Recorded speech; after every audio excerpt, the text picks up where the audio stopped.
Я заметил такую особенность. Ну, небольшой опыт есть, да, я им поделюсь, да. Для того, чтобы построить карьеру, да, ну, очень мало просто владеть какими-то навыками специалиста в своей области, да.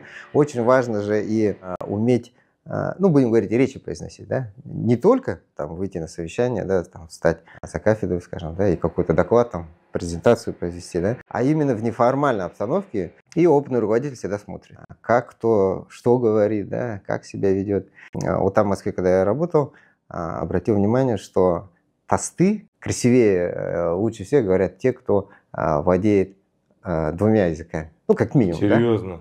Точно. Это вот мое наблюдение. С чем это связано? С тем, что человек, который знает русский язык и свой родной язык, он имеет такой поликультурный взгляд на жизнь, да? И, собственно, когда он произносит тост, достаточно человеку сказать: вот у нас есть такая пословица, произнести ее на своем языке, потом прокомментировать, да, объяснить смысл, все, тост готов.